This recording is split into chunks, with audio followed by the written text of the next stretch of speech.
पिंकी के पति कमलेश की दुकान पर गांव का गुंडा जग्गू दादा आता है और धमकी देकर जाता है कि अगर उसने 1 लाख रुपए नहीं दिए तो वो दुकान तोड़ देगा।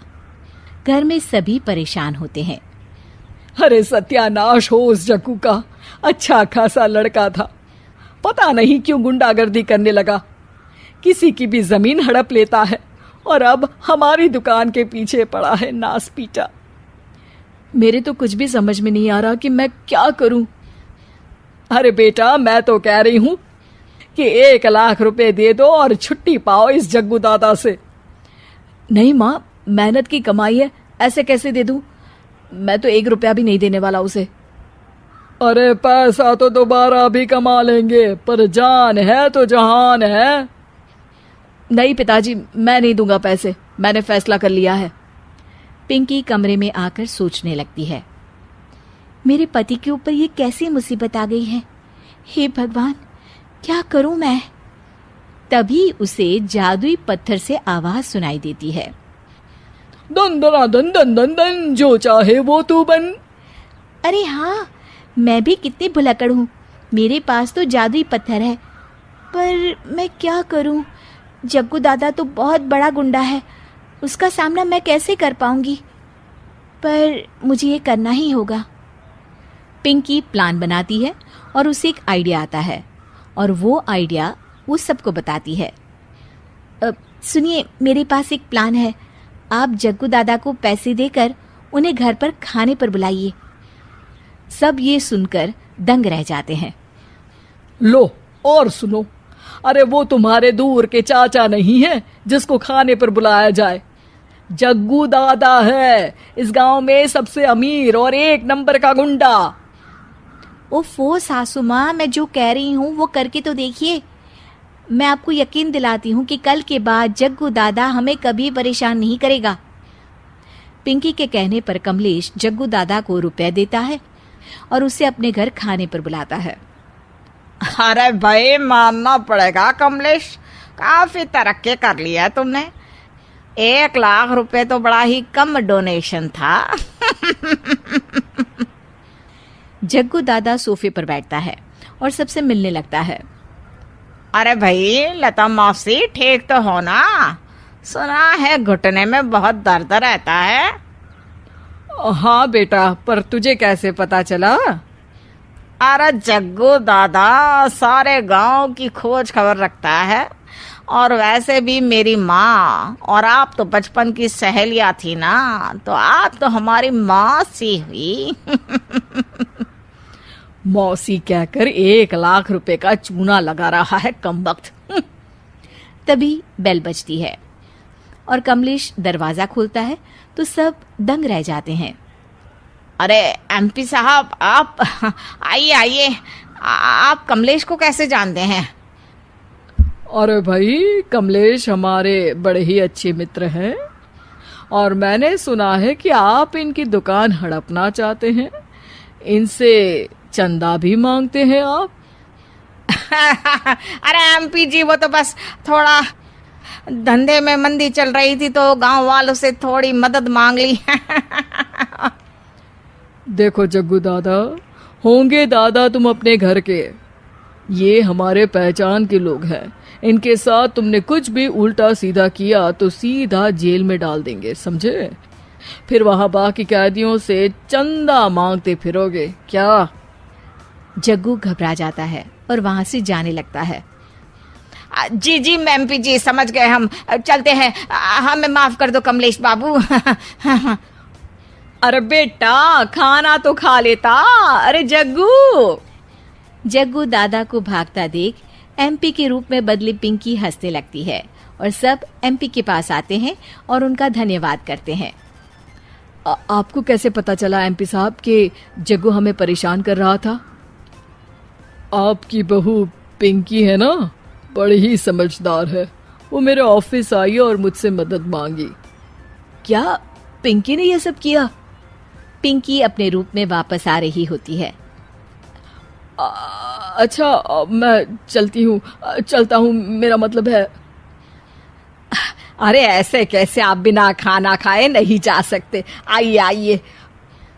नहीं नहीं, फिर कभी मुझे जाने दीजिए। पिंकी भागती है।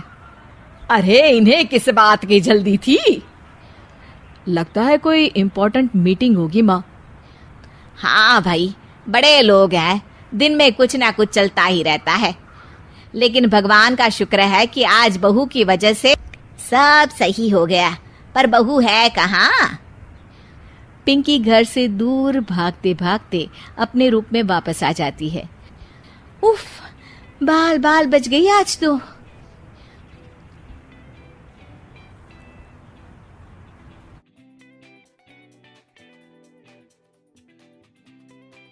वकील बहू। जनक पेशे से एक बहुत अच्छी वकील थी, लेकिन कहते हैं ना, बहू कितनी भी बड़ी तोप क्यों ना हो, सास के सामने तो भीगी बिल्ली ही होती है। अरे जनक, क्या बात है, आज रोटी नहीं मिली अभी तक। ये तेरा कोर्ट नहीं है जो आज फैसला ना हुआ तो कल की तारीख मिल जाए। रोटी तो रोज वक्त में चाहिए। हाँ माँ जी, रोटी तो कब की बन गई। मैंने आपको कहा तो खाना खाने के लिए, आपने शायद सुना नहीं होगा। ओहो, जज नहीं हूँ मैं तेरे कोर्ट की, सास हूँ सास। कोई दलील फालतू की मत देना यहाँ। बहुत जानती हूँ मैं इन वकीलों को, अपनी बात ऊपर रखने के लिए झूठ बोलने में जरा भी नहीं सोचते। तभी वहाँ जनक के ससुर आ जाते हैं। अरे भाग्यवान, क्यों बेचारी के काम को कोसती रहती है हमेशा। मैं भी तो था वहां जब ये आई थी तुझे रोटी खाने को बुलाने के लिए। सास को तो अब गुस्सा आ जाता है कि कैसे किसी ने बहू की साइड ले ली। अरे वाह जी वाह, वो तो मैं जानती थी कि कोई ना कोई गवाह तो ये पेश कर ही देगी। पर मैं तो अब सीधा खाना खाकर सोने जाऊंगी। मुझे आदत नहीं है किसी से बहसा बहसी करने की। पता नहीं कैसे ये वकील इतना दिमाग लगाकर खुद तो झूठ बोलते ही हैं, साथ में झूठे गवाह भी ले आते हैं। जनक को सास के ताने सुनने की अब आदत सी पड़ जाती है। एक दिन जनक वकील की ड्रेस पर काला कोट पहनकर कोर्ट के लिए निकल ही रही होती है कि अरे कहाँ चली काला कौवा बनकर? टोक दिया ना। अब कोर्ट तो वकील वाली ड्रेस पहनकर ही जाऊंगी ना। वाह भाई वाह, दामिनी तो मैंने भी देखी है। सन्नी पाजी ने ऐसा ही कोट पहना था और कहा था कि तारीख पर तारीख, तारीख पर तारीख। मतलब कि कोई बात करनी है तो बोलिए, वरना वक्त नहीं है मेरे पास खराब करने के लिए। अरे पता नहीं तुझ में क्या देखा मेरे बेटे ने, सारा दिन वकीलों वाली बहस करती है, भोली भाली सास के साथ। अच्छा सुन, जो इतनी बहस मेरे आगे करती है ना, जरा अपने बॉस से कर ले, जो 1 साल भी ना हुए तेरी शादी को और काले कपड़े पहना दिए। अंदर जा और लाल कोट पहन कर आ, पता तो चले कि नई नवेली शादी हुई है। अरे माँ जी, कोर्ट में मेरा बॉस क्या करेगा, ये तो पूरे देश की ड्रेस है वकीलों के लिए। लेकिन सास तो ठहरी सास। अच्छा, तो कोई जरूरत नहीं है 2-4 साल कोर्ट जाने की। शादी थोड़ी पुरानी हो जाए तब इजाजत दे दूंगी मैं तुझे काले कपड़े पहनने की। अब क्या था, मन मारकर जनक को लाल रंग का कोट पहनकर कोर्ट जाना पड़ता है। उसके जाने के बाद आहा, बढ़िया, ये पूरे देश की ड्रेस की बात करने वाली। अरे पहना दिया ना लाल कोट। अब सास आए दिन या तो जनक को उसके काम का ताना देती या फिर उसका काम छुड़वा देने की धमकी। तंग आकर एक दिन जनक पति से कहती है, मैं सोच रही हूँ कि कोर्ट जाना बंद ही कर दूं। अरे क्यों यार, इतना अच्छा करियर है, क्यों छोड़ने की सोच रही हो? अरे लाल रंग का कोट पहनकर जाना पड़ता है। हर बात पर सास ताना देती है कि वकील तेज होते हैं, सवाल जवाब करते हैं, झूठी दलीलें देते हैं। अरे तो ठीक है ना, वो जो कहती है अपनी समझ से कहती है, लेकिन तुमको तो पता है ना कि सच्चाई क्या है। जनक को पति की बात से हौसला मिलता है कि तभी घर पर कुछ लोग आ जाते हैं। अरे आइए पंच साहब, कैसे आना हुआ? अरे भाई साहब, सुना है कि आपकी बहू वकील है। तभी वहां सास आ जाती है। हाँ है तो, लेकिन क्या हुआ, फिर कहीं बहस कराई क्या? अरे हम तो खुद दुखी है उसके व्यवहार से। अरे भाभी जी, आपको तो पूरा मोहल्ला जानता है कि आप कितना बोलती है। फिर हम यहाँ बहू रानी की कोई शिकायत नहीं, बल्कि अपनी परेशानी लेकर आए हैं। ससुर जी खुश हो जाते हैं। हाँ हाँ, मैं अभी बहू को बुलाता हूँ। जनक वहाँ आती है, सबको नमस्ते करके बैठ जाती है। बहू रानी, हमारे गांव में बड़ी मुसीबत आ गई है। अब तो पूरे गांव की जिम्मेदारी मानो तुम्हारे कंधों पर है। अरे ना ना, इससे तो घर की जिम्मेदारी पूरी नहीं होती। ये गांव की जिम्मेदारी क्या लेगी? भाभी जी, आप चुप हो जाओ। यहाँ पढ़े लिखे लोगों की बात हो रही है। आप जाओ, जरा रसोई से सबके लिए चाय लेकर आओ। मैं कॉफी लूंगी। हाँ हाँ, वकील साहिबा के लिए कॉफी। सास सर पैर सब पटक कर वहाँ से निकल जाती है। बहू, गांव में पानी नहीं आ रहा है। पड़ोसी राज्य ने हमारा पानी रोक रखा है। इसका मामला तो बड़े कोर्ट में चलेगा पंच जी, लेकिन ऐसा क्यों? वो राज्य हम लोगों से पानी के पैसे मांग रहा है। अब आधे गांव में पानी की सप्लाई खत्म हो गई है बहू रानी। अच्छा पंच साहब, बात गांव की है तो मैं जरूर केस लड़ूंगी। यहाँ एक बार फिर सास की एंट्री हो जाती है। अरे वाह जी वाह, ये काम करवा लो आप हमारी बहू से, बहुत अच्छा करती है। मैं हूँ सीधी सादी सास।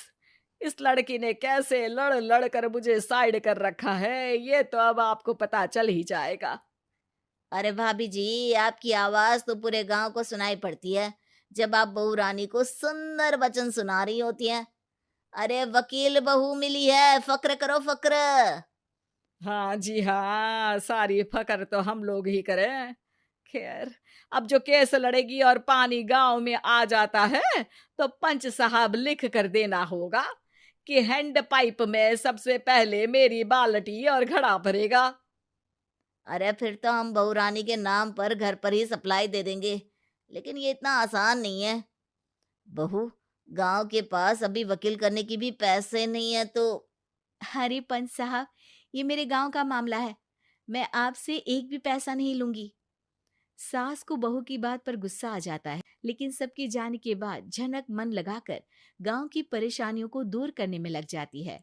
और वो दिन भी आता है कि झनक केस जीत जाती है। अरे आज तो प्लम्बर आकर घर तक पाइप लगा गया है। खुश हो जाओ, मेरे कारण तुम लोगों को घर के अंदर ही पानी मिल जाएगा।